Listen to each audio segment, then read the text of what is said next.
The views expressed on this program are those of the producers and individuals appearing on this program and do not necessarily reflect the views of the Sun Prairie Media Center staff, its video service providers, or the staff and elected officials of the City of Sun Prairie. We're all familiar with the three whats: what it is, what it can do for me, and what does it cost.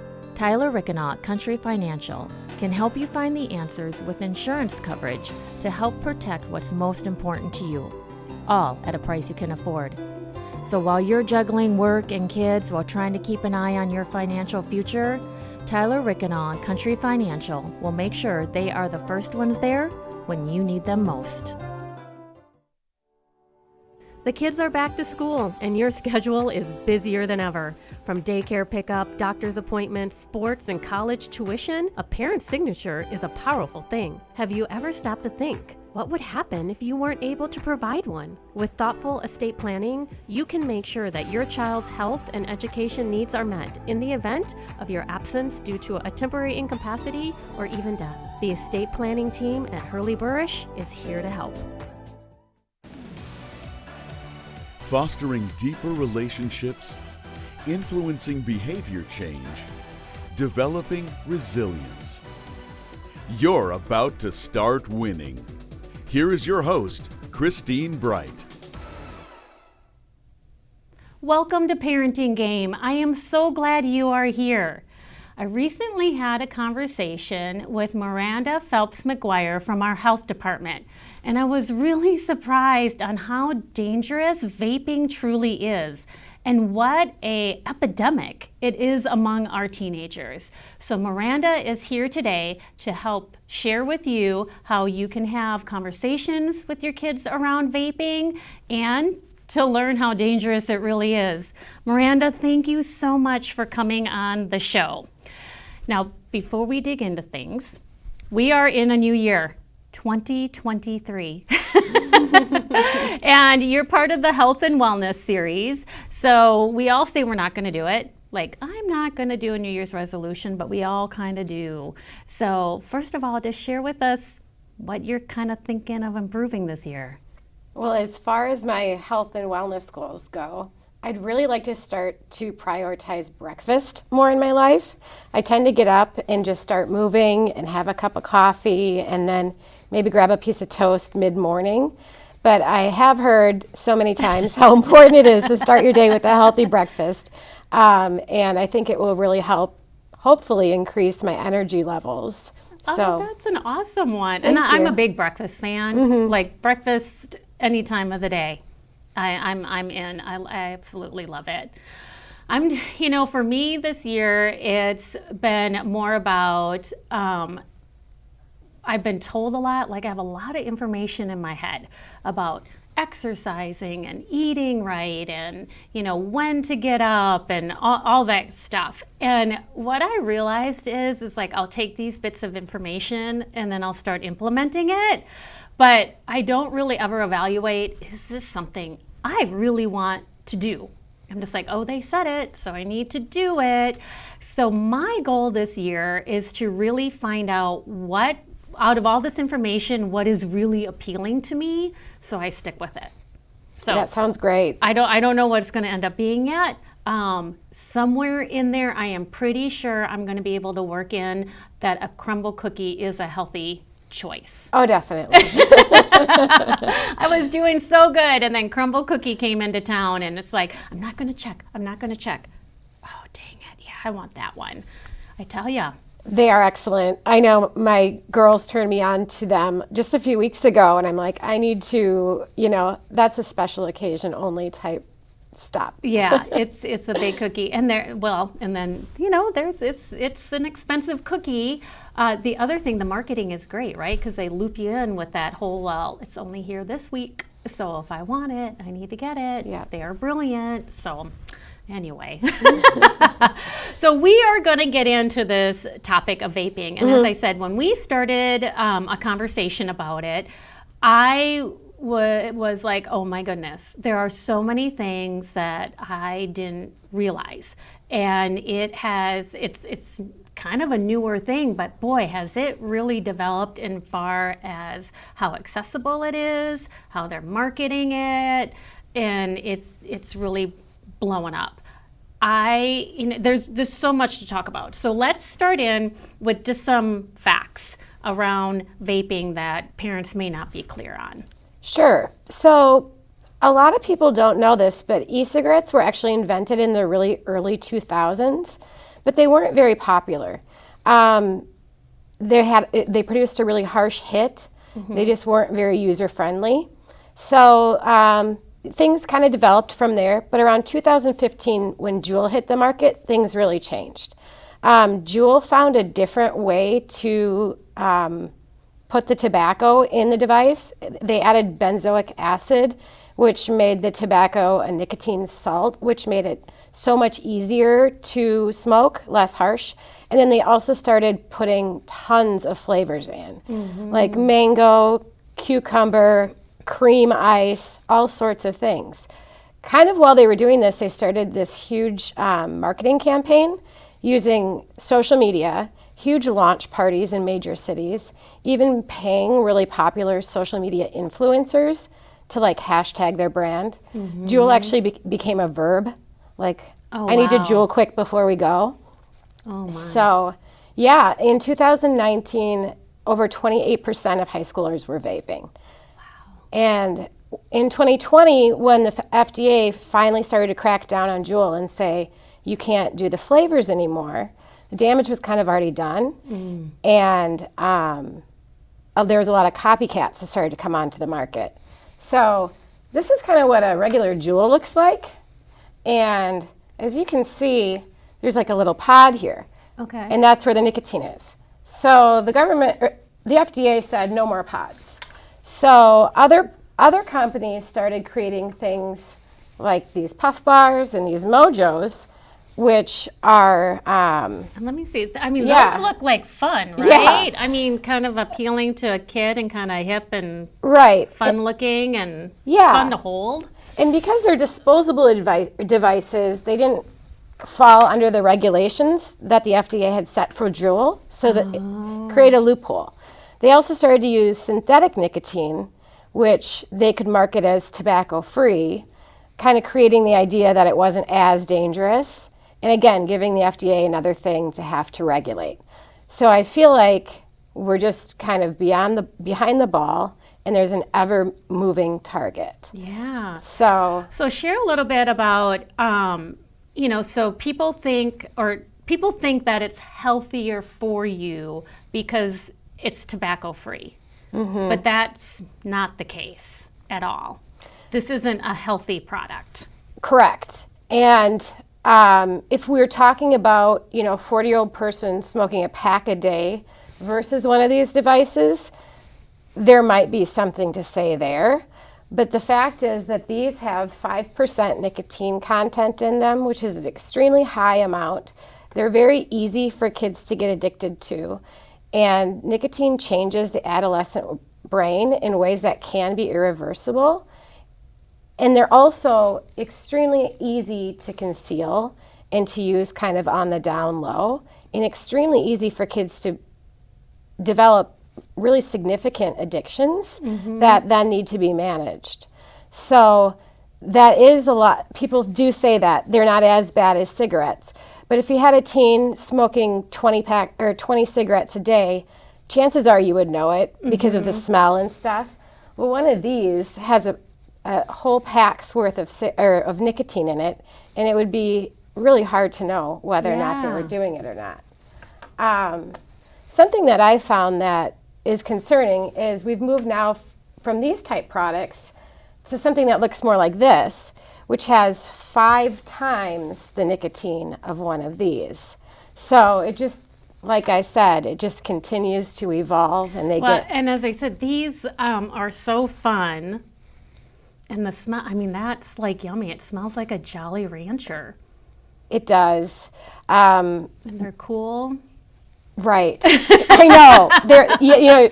When we do national nights out and different things with the health department, like community fairs, we have these out on a table to educate parents, and you should see the young kids they just gravitate towards the product. And that's intentional, that's marketing. Yeah. So, well, and I think the big piece in it is that now with it being disposable, it makes it easier for kids because they can, they're just throwing it away. I mean, I know how I got busted for cigarettes the first time is, they find the pack and the lighter, or the smell. Yeah. Do you think kids are really buying into that it's not really a big deal because there's not tobacco in it? I have heard that from kids myself, and I've seen the data that shows that kids just don't see that it's a big deal. And I feel like the marketing of these products really plays into that. So yes, unfortunately I do. They're just like, I'm not doing anything, really that bad. Right, exactly. And now there's been even a further evolution of, and you called them, what were they, the ONPs. Yeah. And I was like, what is this? Share with us a little bit about ONPs. Sure. So tobacco that you put in your mouth used to be like chew or stuff like that, back from that when was gross, and everybody knew you were doing it because you had to spit it out Right. again, and teeth, and yuck. Right. Yes. So now what's happening is young people are developing this nicotine addiction. Well, there's places that you can't vape. So there's products on the market like these really nifty little chews that look like gum. Oh my gosh, that you can just kind of stick in the side of your mouth. This is just a different kind that they have. And these just look like a typical mint boxes. Right. Like Altoids, and then I forget the icebreakers. Right. Like if I saw this in my I wouldn't even think Right. that it's nicotine. Yep. And there's a program through the state of Wisconsin Tobacco Prevention Control Program called Tobacco is Changing that kind of helps to educate parents about that type of thing, how things are really hidden in plain sight. So we're seeing these marketed towards young people in ads that say, when you can't vape, Zyn, or, use this to get you through. Yeah. Because they're, when people are addicted to something, it creates anxiety and, they Yes. want to satisfy that. These are toothpicks that have nicotine in them. And I wasn't able to find these locally, but there are also gummy bears that they look like, maybe health food gummy bears that you get at Whole Foods or something that have a good amount of nicotine in them. Oh my gosh, let me see that too. That is crazy. So they are really getting creative on how to do the nicotine. So what is the current regulation as far as age and that can legally buy these products? So in 2019, the federal government passed Tobacco 21, making it federal law that you had to be 21 to purchase tobacco products. However, Wisconsin has not passed that statewide, which means legally you have to be 21. But when we go out in the community to do our tobacco compliance checks, we can only follow Wisconsin state statute, which means we have to use 16 and 17-year-olds, which makes it a little hard to know if the 17 or the 18, 19, 20-year-olds are getting access or not. Okay. It also creates a lot of gray area when it comes to enforcement and when it comes to the messaging that we give our tobacco retailers. It's confusing. So that would be great if Wisconsin could join the other 33 states, I believe, that have put that into law. Okay, and so that would mean any actual tobacco product, and then these products which are just nicotine based would all fall under that 21 age rule. Yes. So that's what you would be looking for. So can a 16 and 17-year-old then just legally walk into a gas station and purchase these products, or? No, Wisconsin is 18. 18, Yep, okay. Yep, and so we use 16 and 17-year-olds when we go and do compliance checks to make sure businesses aren't selling, but we can't use 18, 19, 20-year-olds, even though it is federal law. Okay. So it's just a little bit of I got what tricky, you're saying. Yeah. It's confusing for people. Yeah. So if Tobacco 21 were to be passed, it was up for a vote. It passed the Assembly, but not the Senate last session. So if it were to be passed, everything with nicotine would be 21. 21 in there. And why that would be so great is, a lot of 18, 19-year-olds are in high school. So it just kind of help remove that a little bit more from the high school setting. Okay. Yeah, that's awesome. So we need to keep our eye on that and be aware of that. Yeah. The other, issue with, this packaging and stuff like this and that looks like candy, and parents need to be aware of it, is if you have the younger kids, right, in the home, because it does look like candy. And, we're going to get in a little bit more about how to have these conversations. But sometimes, the older kids who, aren't thinking this is a big deal, or they are 18 and maybe have younger siblings, may not think about that this looks like candy, and that, the littles in their home may be tempted to get into that. Absolutely. And that's a big concern. And even for pets. I have a small dog who likes to get into just about everything. So, yeah. So there's, just a lot of damage that can be done. Absolutely. So let's get into just a little bit more, overall, with the health stuff that we need to be concerned about with our kids, ingesting, the nicotine. You said there's like percentages. So is that kind of how nicotine is measured, is by percentages, or I'm not really familiar. So how do they market the amount of nicotine? Yeah, so I'm not an expert on like all the different levels of things, but I do know that 5% is pretty average for vapes, and it's a pretty good amount. Does it equate to how many cigarettes? Because I'm assuming you're getting more nicotine hit than you would if you were smoking a regular cigarette. Is that correct? Yes, you would be correct. The biggest difference I see is like these guys, I think they have like 1,000 puffs in them, which again is about a pack of cigarettes if you measured it.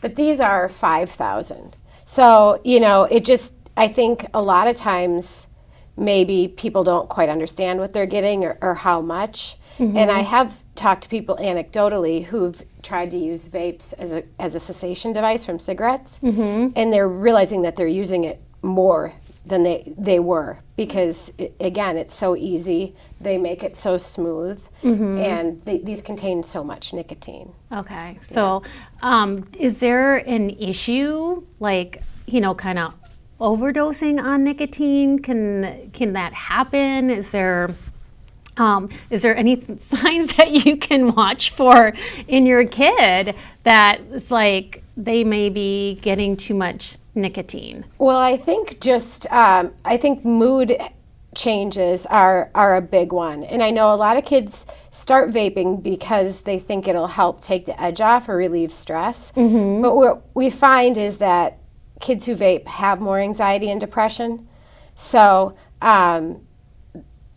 nicotine is brain poison, and I think any sort of changes to kids' moods, kind of wanting to get away from the family, being a little bit more secretive, things like that are probably things that would raise a flag. That they might be doing a little something. Yeah. What are some of the effects that nicotine, has on the developing brain? Because, that's another thing too is, we're getting so much more into brain science that we often feel that, oh, my kid's 18 and legally they're an adult. Right. But their brain is still developing. And, their growth and everything. Adolescence can last until like 27. So I think kids too kind of have this, I'm an adult now, like this is fine, but their brain is still developing. What are they seeing? What are some of the effects on the brain from the nicotine? Right, and you're exactly right. And I've been reading more about this recently too, how the brain changes, into the 20s for sure. Nicotine, it can prime the brain for future addictions. So it kind of does some things around, making it easier to get addicted to things in the future. Wow. Yeah, so that's something that really I try to, when I'm speaking to my own children, which we can talk a little bit about, kind of how I've changed my tone a little bit in doing that. But I really try to give them the facts and let them know, like, hey, this could really, it can make it harder for you, to remember things in the future.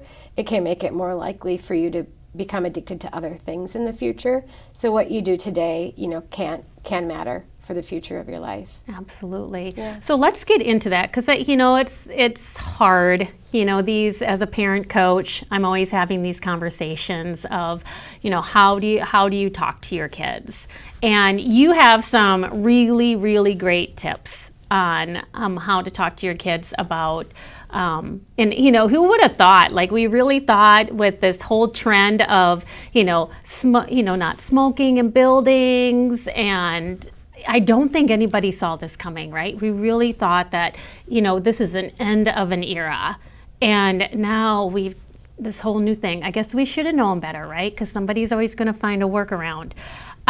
So now we're having this conversation. I mean, I'm just laughing internally because my son was like right at the so we were kind of having both, not smoking, and then it's like I was with him at the beginning of the vaping, where we were more concerned about what is that mix, like what is that chemical that you're taking in, right? And now what we're realizing, it's it's this nicotine that we need to be worried about.